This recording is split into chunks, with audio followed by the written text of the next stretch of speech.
All right, so for the first one, what is the slope of this graph? Well, we needed to remember first that slope is equal to rise over run.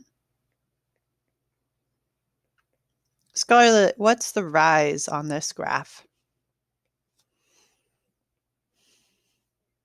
Good. So you're looking at the graph and you know that it started at 1 and it went up to 3, and so that's 2. Good. Carmen, what is our run? 4. Perfect. So you're starting here at 2 and you're going over to 6 right here. And so this distance here is 4. All right, so in physics, I don't care if you simplify it. If this was math class, the math teacher would care that you simplified this to 1/2. Either of these answers is correct for me.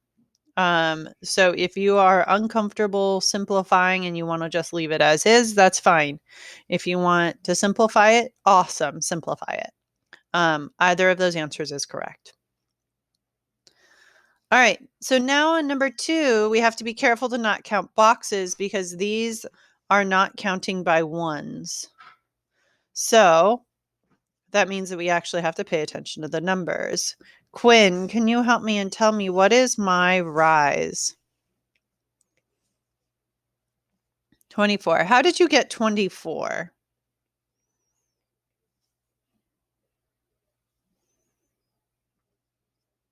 Good. So 32 minus 8 gave you 24. So you're looking here, it started at 8, it went up to 32, and you just found this difference, which is 24. Beautiful. James, can you help me out? Tell me what my run is.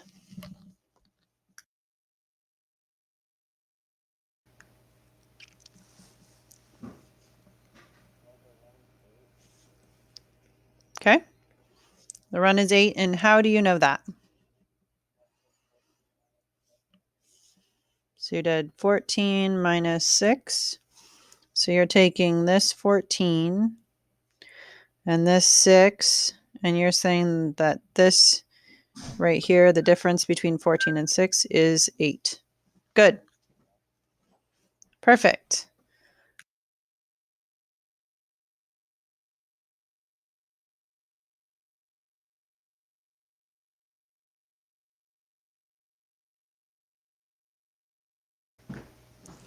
All right, what is the slope of this? Ewan. It's Ewan, right? Okay.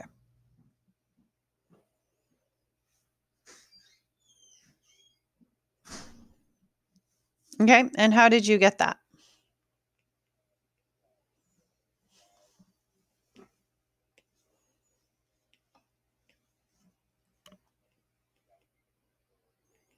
Good. So you're perfect. Great. So slope is rise over run. And you said that in this case, that was 24 over 8.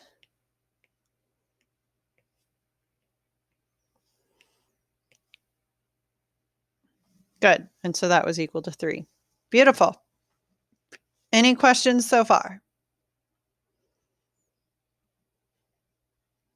Okay. Number 3. So for number 3, we're looking at variables and units. So we have variables here. The variables always come first, and then the units are afterwards, and the units are always in parentheses. There's a couple ways that are good to tell the difference between a variable and a unit. So a variable is what you're measuring, and units are how you measure. So variables are what you measure, and units are how you measure them. So these are my units. Okay. Variables always come first, and the units are always in parentheses. For example, time is a variable, what you are measuring, and you can use many units to measure time: seconds, minutes, hours, days, years, decades, etc. Okay. Let's do another example. Height, for example. So a variable might be height.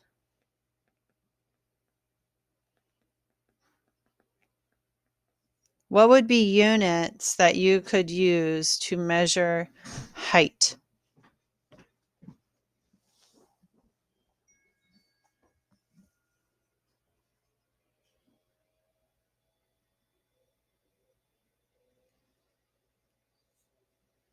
Sure. Centimeters,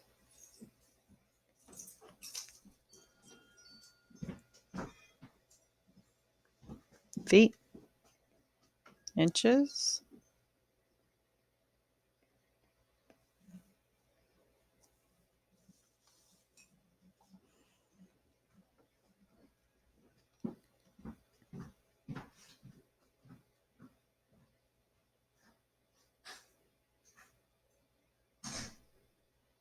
Come on, you guys can be more creative. What are some other ways to measure height?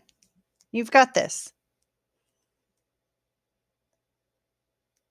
How do you measure how high up an airplane flies? How do you measure how tall a horse is? How do you measure how tall a building is? How do you measure meters? Good.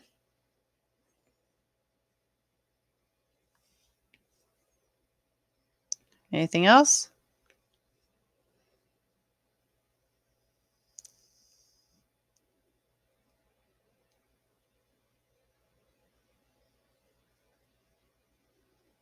How tall is the A building?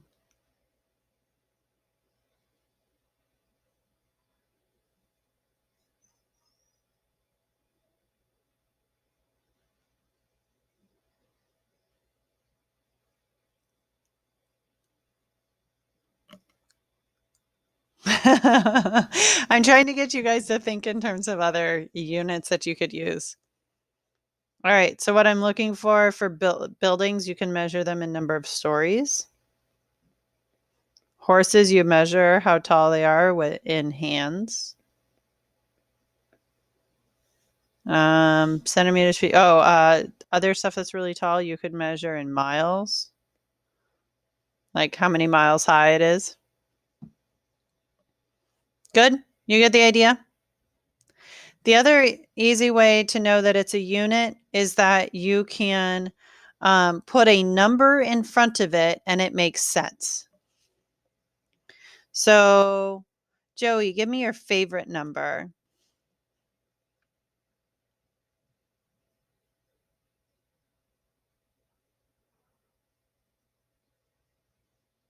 Or Nathan. There we go. Joey, yeah. 3. Okay, so I could do 3 height. Does that make sense? Oh,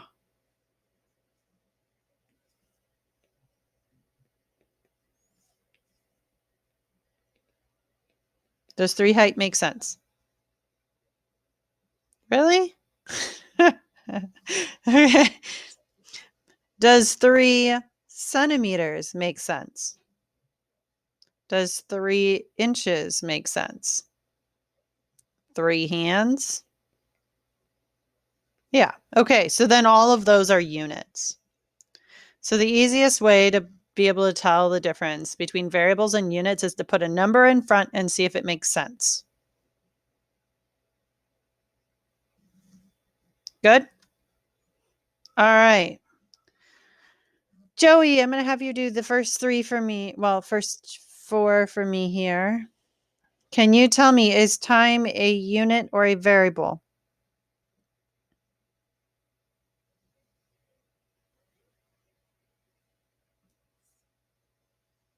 Try again.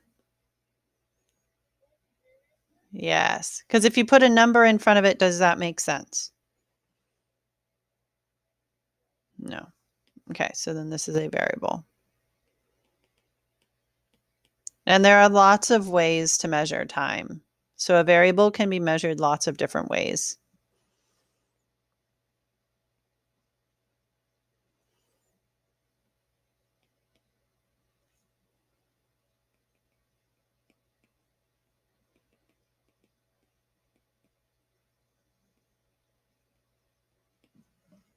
All right. Speed, variable or unit?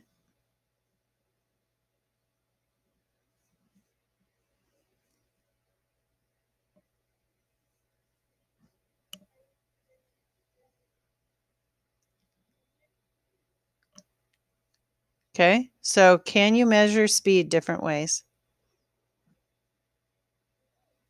How would you measure speed? Ah, then it's not a unit because you're telling me that you could measure it in something.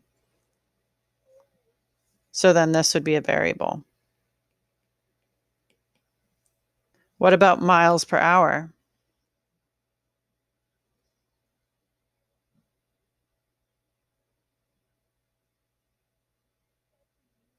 Yes. Because miles per hour, you have to measure it in miles per hour. What about meters? Yep. Good. Is that making more sense, Joey? Good.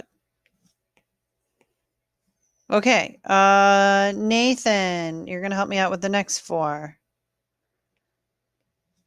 Days, unit or variable?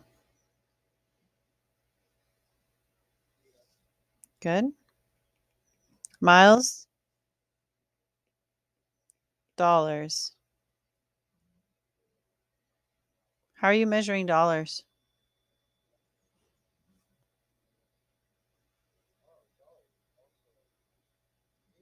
There you go. Good. Yeah, because if you start talking pennies, now you're talking cents. Yes, that is true. Yeah. So the variable would be money. Yeah. Good. And distance. Beautiful.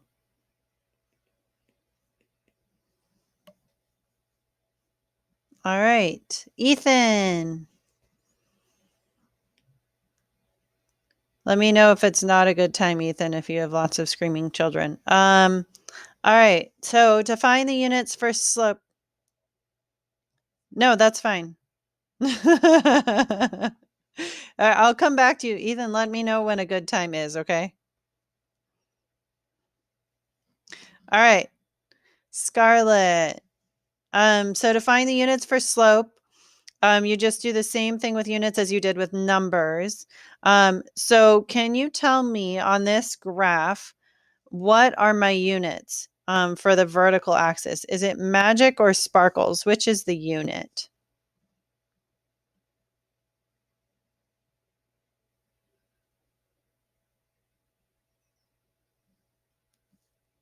Here. Well, it can't be both. Which one's your unit?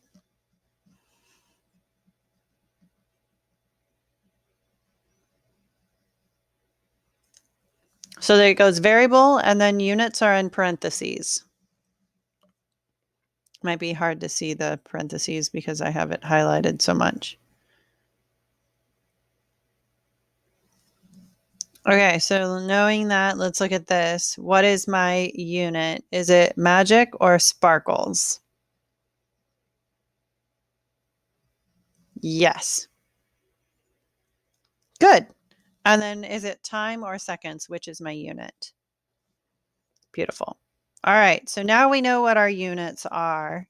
So now we just need to figure out what the unit for the slope would be. And remembering that slope is equal to our rise over run. What are the units for my rise?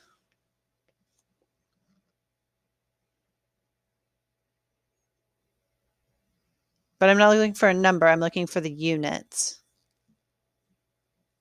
So it would be 24 watts. Yes. Here, I can even write 24 sparkles over, what is my run? Good. Yeah. Perfect. So then I would get 3 sparkles per second.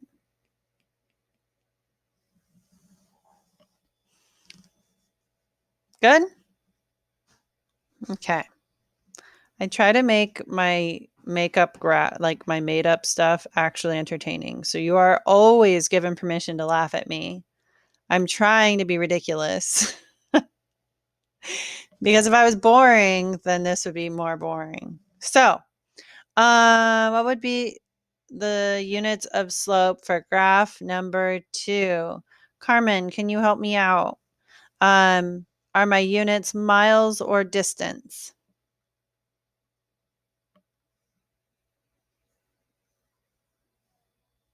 Good. And time or days?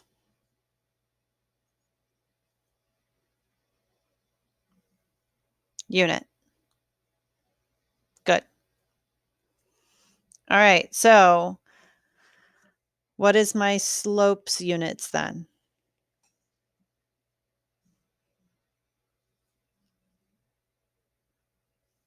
But I'm looking for units. I agree that there's a rise of 2. Okay, so you have 2 miles. And what are the units for run? Good. So this is your slope here. So this is the actual slope. And then the units for your slope is this part.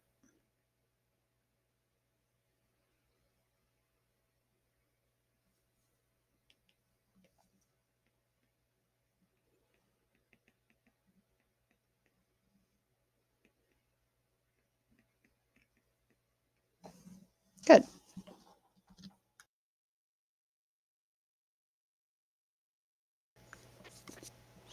All right. So now we need to do this one. Quinn, I'm going to have you help me out on this one. So what I want to do for this is I'm going to pick these 2 points on the graph. I want to pick the very beginning and the very end points and use those to calculate my slope. I have some students that were picking other dots closer together.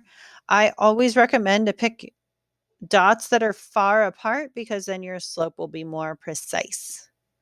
So what is the approximate slope for this graph? I want to start by finding my slope, which means I need the rise over run.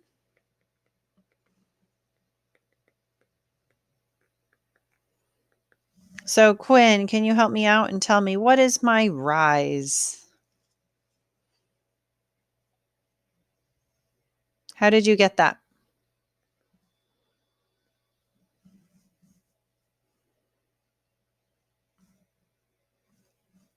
Mm-hmm.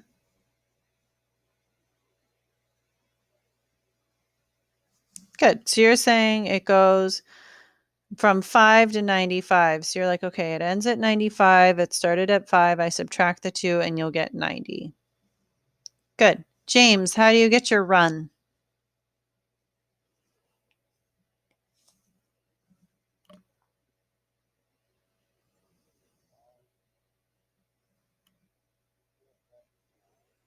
Sure. How'd you get 9? Good. So you're looking right here at the bottom. So you went from 9, or you started at 0 and you end at 9. So 9 minus 0 is 9. Beautiful. And I'm going to stick this down here. Okay. Any questions?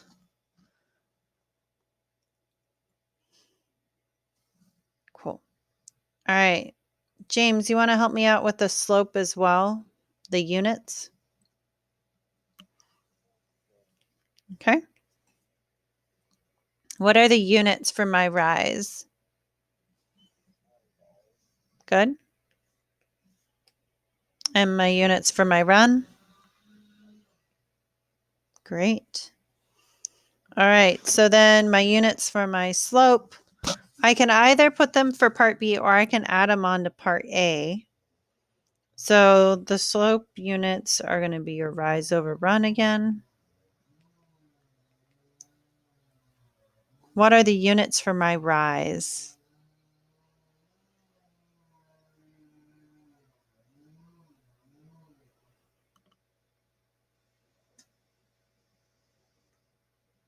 James.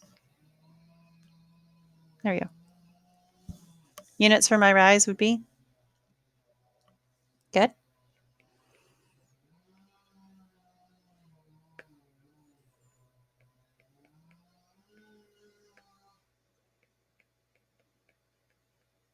And units for my run is?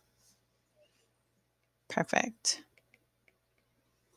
And if I wanted to, I could even just add it on to my actual slope and have it as $90 over 9 discs. And if you wanted to simplify it, this will turn out 90 divided by 9 would be $10 per disc.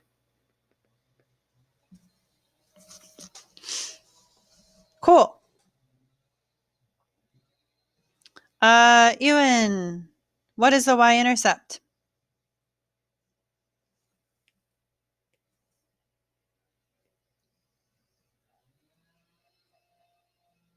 Beautiful, $5. Awesome.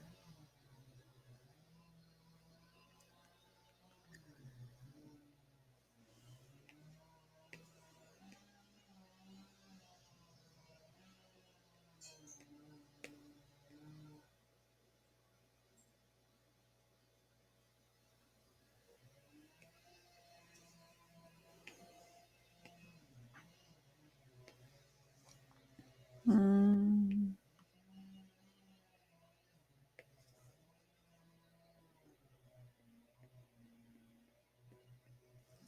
All right, so the last part of this now is to create an equation. So for this equation, this is the part that's going to look a little scary, but as you guys get used to it, you're going to figure out that it's actually kind of cool. So we have the general equation for a line, which is y equals mx plus b. Joey, do you remember what any of these things are?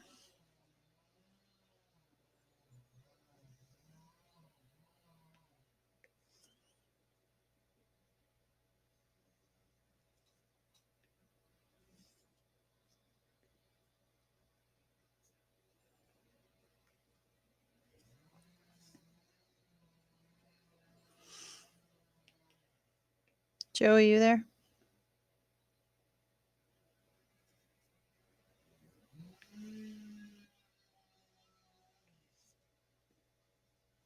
Can you guys see the yellow that I highlighted the X with? Yeah, okay. Joey, you there?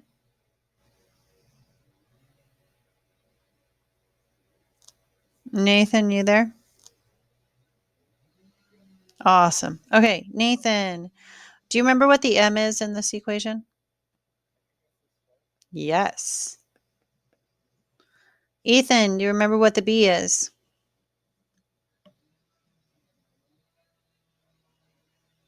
Good. So it's your y-intercept? And you're saying that it's 5 what?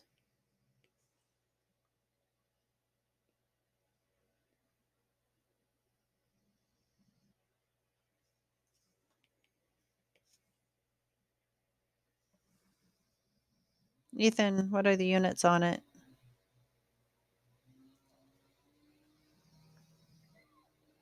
Yep. No, you're good. I'm so impressed, Ethan, that you're able to pay this much attention and have 2 4-year-olds running around. So good work. um, uh, and then the way that this works is you're going to use the variable on the y-axis, which is cost. So this is going to get plugged in there. You're going to have the x-axis variable, which is compact discs. So that's going to go into the x spot. And then you have this slope that you guys already figured out. So you don't have to do anything different for that. Here's your slope already. That'll get plugged in here. And then you already have your y-intercept from here. And that'll get plugged in there. All right. So then we just need to do what's next. All right. So all I have to do is write all of this stuff out. So instead of y, I'm going to write cost from here. All right, equals. And then I'm going to put my slope, and my slope is $10 per disc.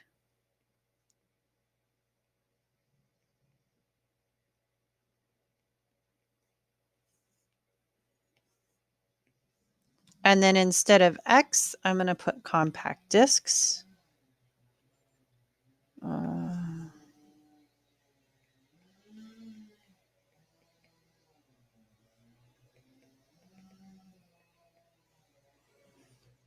And then plus my y-intercept. And that is your equation. Yay!